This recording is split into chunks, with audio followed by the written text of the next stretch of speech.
চিরনিদ্রায় শায়িত হলেন ইনকিলাব মঞ্চের আহ্বায়ক এবং ২৪-এর গণ-অভ্যুত্থানের অন্যতম বিপ্লবী নেতা শহীদ শরীফ ওসমান হাদী। জাতীয় সংসদের দক্ষিণ প্লাজায় উপস্থিত লাখো জনতার জানাজা শেষে ঢাকা বিশ্ববিদ্যালয়ের কেন্দ্রীয় মসজিদ সংলগ্ন জাতীয় কবি কাজী নজরুল ইসলামের সমাধির পাশে দাফন করা হয়েছে আধিপত্যবাদ বিরোধী জাতীয় এই বিপ্লবী বীরকে।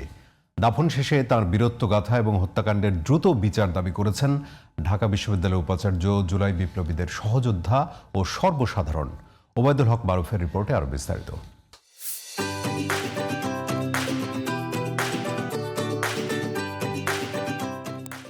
আমি সঞ্চয়, আমি ঘূর্ণি, আমি পথ সম্মুখে যাহা পাই যাই চূর্ণি। বলবীর চির উন্নত মমশির জাতীয় কবি কাজী নজরুলের স্বপ্নের সে বীর অন্তিম শয়ানে জায়গা করে নিলেন তার পাশেই। ঢাকা বিশ্ববিদ্যালয়ের কেন্দ্রীয় মসজিদের পাশে নজরুলের প্রেরণার বাতিঘরে আলো হয়ে রইলেন শহীদ ওসমান হাদী, যে আলো পথ দেখাবে বৈষম্য বিরোধী ও আধিপত্যবাদের বিরুদ্ধে চলমান সকল বীরকে। আন্দোলন সংগ্রামে, চিন্তা ও মননে তিনি যেমন গৌরবময় মৃত্যুর কামনা করেছিলেন, জীবন মৃত্যুর মালিক তাকে সেভাবেই কবুল করেছেন।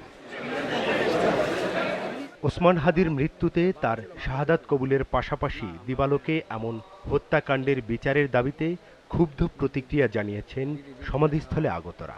তিনি ছিলেন বাংলাদেশের কণ্ঠস্বর, ন্যায় এবং ইনসাফের। আমার সন্তান যেরকম মারা গেলে আমার যেমন লাগতো এরকমই আমার লাগছে। বাংলাদেশের মানুষ এত অল্প সময়ে তাকে এত চিনছে, আমার জানা মতে আমার বয়সে আমি কখনো এরকম দেখিও নি, শুনিও নি। আমরা হাদীর মৃত্যুতে অত্যন্ত লজ্জিত, তার পাশাপাশি গর্বিত। গেট থেকে শুরু করে তার মর্গের সামনে যেখানে তার নিথর দেহ আছে, সেখানে সেনাবাহিনী, বিজিবি, র্যাব, পুলিশ, আনসার। অথচ যখন ভাই জীবিত ছিল, ভাই আধিপত্যের বিরুদ্ধে কথা বলছিল, ভাই জালেমদের বিরুদ্ধে কথা বলছিল, পতিত ফ্যাসিস্ট আওয়ামী লীগের বিরুদ্ধে কথা বলছিল, তখন ভাইয়ের পাশে একজন আইনশৃঙ্খলা বাহিনী আমরা পাইনি। ওসমান হাদীকে নিজের শিক্ষক দাবি করে তার স্বপ্ন বাস্তবায়নের পথে হাঁটতে চান এনসিপি নেতা আখতার। আজকে জুলাই আমাদের কাছে আবারও ধরা দিয়েছে। আমরা আল্লাহর কাছে দোয়া করি, আল্লাহ রাব্বুল আলামিন যেন ওসমান হাদী ভাইকে কবুল করেন এবং ওসমান হাদী ভাই যে জুলাইয়ের বাংলাদেশের স্বপ্ন দেখতেন, ইনসাফের বাংলাদেশের স্বপ্ন দেখতেন, সেই জুলাইকে যেন আমরা হাদী ভাইয়ের শাহাদাতের মধ্য দিয়ে পরিপূর্ণ করতে পারি, এই দোয়াই আল্লাহ রাব্বুল আলামিনের কাছে আমরা করতে চাই। ঢাবি উপাচার্য জানালেন, সরকার ও বিশ্ববিদ্যালয় প্রশাসনের সিদ্ধান্তে ওসমান হাদী শায়িত হয়েছেন নিজ ক্যাম্পাসে। শহীদ শরীফ ওসমান হাদী আজ তিনি ইতিহাসের অংশ হয়ে গেলেন।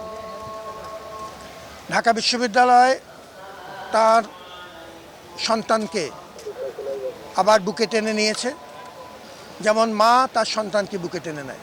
এই হত্যাকাণ্ডের দ্রুততম সময়ে বিচার এবং খুনিদেরকে আইনের আওতায় আনার জন্য সারা দেশ তাকিয়ে আছে। তার সাথে আমরাও জোর দাবি জানাই। তার বীরত্বের কথা স্মরণ করে উপাচার্য দ্রুত খুনিদের গ্রেপ্তার করে দৃষ্টান্তমূলক শাস্তি দাবি করেছেন। বুলেটের আঘাতে বিপ্লবী বীর ওসমান হাদীকে লোকান্তর করার চেষ্টা করলেও তিনি পথপ্রদর্শক হয়ে টিকে থাকবেন কোটি মানুষের হৃদয়ে, এমনটাই প্রত্যাশা করছেন এখানে আগতরা। ওবায়দুল হক মারুফ, জিটিভি নিউজ, ঢাকা।